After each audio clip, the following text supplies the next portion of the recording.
brothers and sisters. Welcome to The Last Dispensation. I'm your host, Troy Abels. I'm going to speak to you on a subject that clearly needs addressing. It's something I have hit on more than 3 times already.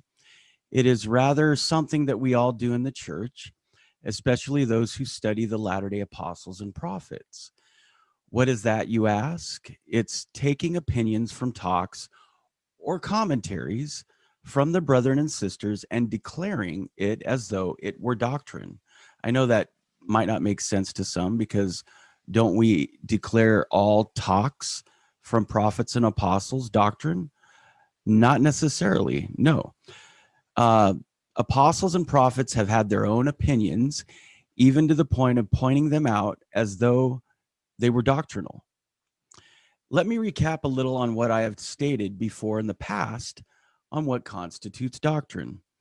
Ironically, it's not everything Bruce R. McConkie wrote in the book entitled Mormon Doctrine. Later, he even said so himself.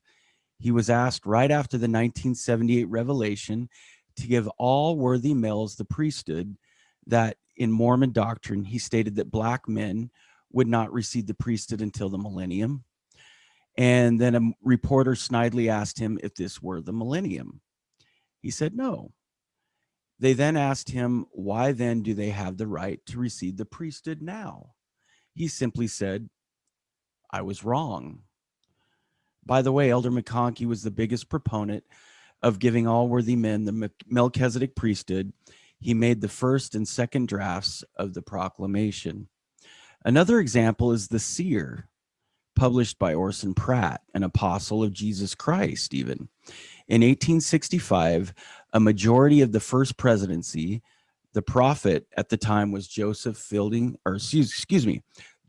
F. Smith, nephew to the prophet, son of Hiram, and the Quorum of the 12 apostles of the church officially condemns some of Elder Pratt's doctrinal declarations contained in the Seer.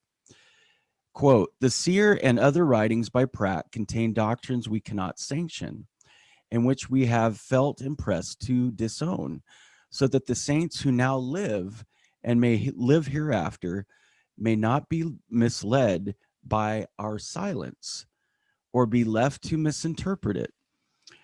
Where these objectionable works or parts of works are bound in volumes, or in other words, or otherwise, they should be cut out and destroyed. Even Joseph Fielding Smith, prophet of the church in 1971, grandson of Hiram Smith, stated that man would never go to the moon.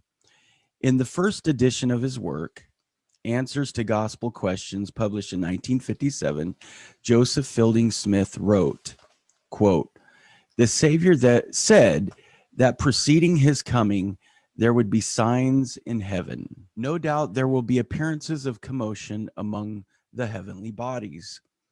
We are informed by prophecy that the earth will reel to and fro. This will make it appear like the stars are falling. The sun will be darkened and the moon look like blood.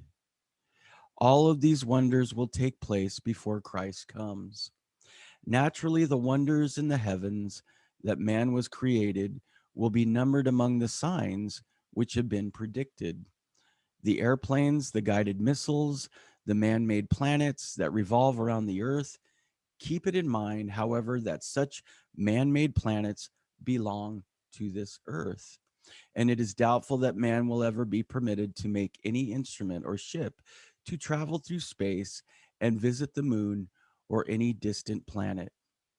Now, a few years later, at a Honolulu State Conference in 1961, Elder Smith reiterated this idea. We will never get a man into space. This earth is man's sphere, and it was never intended that he should get away from it. The moon is a superior planet to the earth, and it was never intended that man should go there.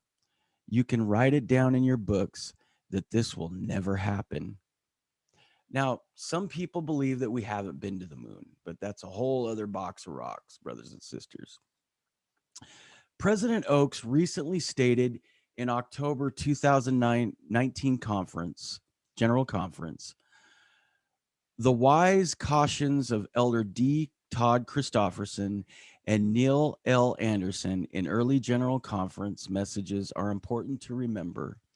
Elder Christofferson taught, it should be remembered that not every statement made by a church leader, past or present, necessarily constitutes doctrine. It is commonly understood in the church that a statement made by one leader on a single occasion often represents a personal, though well-considered opinion, not meant to be official or binding for the whole church. In the following conference, Elder Anderson taught this principle. The doctrine is taught by all 15 members of the First Presidency and Quorum of the 12. It is not hidden in any obscure paragraph or one talk.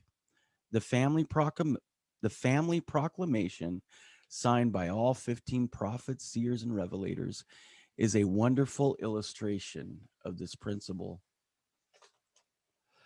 So let's be careful, even when we are quoting what one apostle has stated, because apostles and prophets have had their opinions, and they are not born in cultural vacuums. Thank you, and that's it.